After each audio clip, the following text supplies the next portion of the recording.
ka-loves! Kumusta po kayo? Ayan, at kanina umaga nga po, pagkatapos ko nga pong kumain, ay sinusuklayan na nga din po ako ni Mama. Asama na nga po yung pakiramdam ni Mama dyan, mga ka-loves. Ilang gabi na rin daw po kasing hindi nakakatulog si Mama dahil nga daw po sa ubo niya.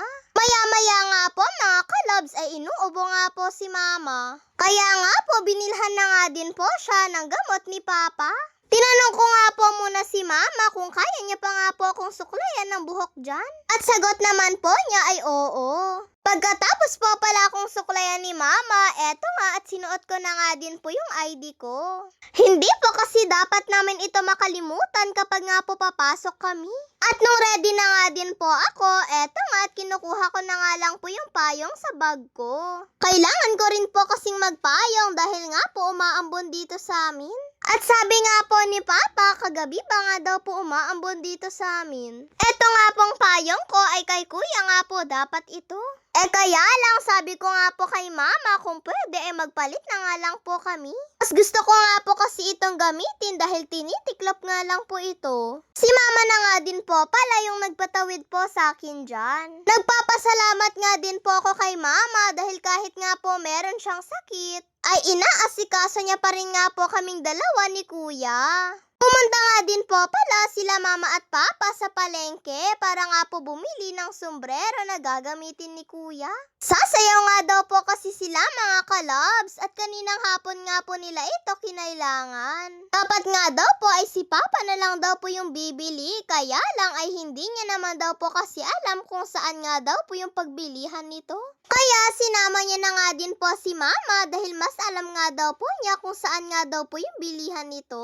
Eto na nga din po yung pinili ni Mama na sombrero ni Kuya dahil ganito nga daw po kasi yung kakailanganin nila. Eto nga lang daw po talaga yung sinadya nila Mama na bilhin sa palengke. Pagkatapos nga po nilang bumili ng sombrero ni Kuya ay napadaan pa nga daw po sila Mama at Papa sa palengke. Pagkakita nga daw po kasi ni Mama sa mga kamatis ay bahagya nga daw pong bumaba. Kahit nga daw po yung repolyo at Chinese pechay ay sobrang baba na nga daw po. Kaya malapit na nga din daw pong makagawa si Mama ng kimchi nila Papa at Kuya. Pag uwi nga po nila Papa at Mama ay sakto nga pong hindi pa po kami nakakauwi ni Kuya. Kaya nakabili pa nga po si Papa ng ready-made na ulam namin. At bumili nga din po pala sila ng Shanghai pati nga po lumpiang gulay. Eto nga daw po kasi yung gustong ulamin ni Mama At si Papa na nga din po pala yung naglagay ng kanin sa mga plato namin.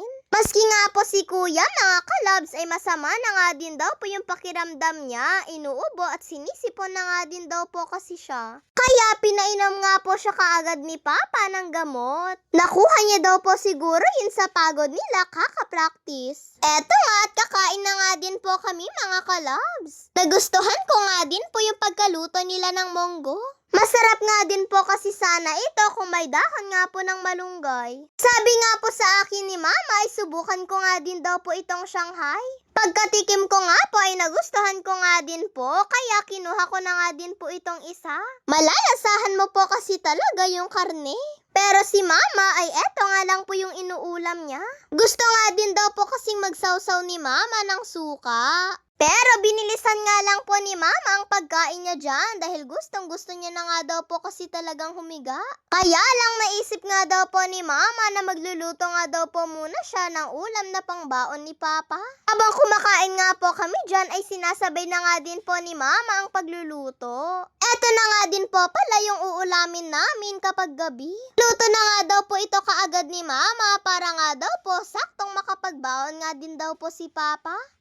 Panghapon po kasi yung duty ni Papa, mga ka-loves Naglagay nga din po pala si Mama dito ng patatas. Ngayon na nga lang po ulit nakapaghalo si Mama ng patatas sa adobo niya. Paano, mga ka-loves, maski nga daw din po kasi patatas ay nagmahal na nga din daw po.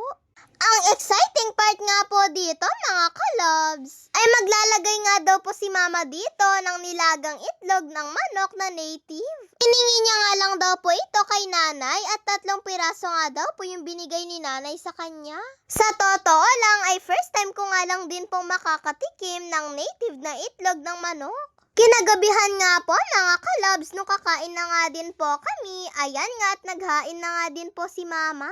At matitikman ko na nga din po kung ano nga pong lasa nito nga pong itlog ng manok na native. Sa totoo lang po mga kalabs ay masarap po pala at kalasang-kalasa niya nga po yung Penoy. Maganda nga din po sana kung araw-arawin ko po ang kumain ng ganito mga kalabs. Ano po? Kaya lang ang problema wala naman po kaming manok. Mga kalabs, isha-shoutout ko nga lang po pala muna sila.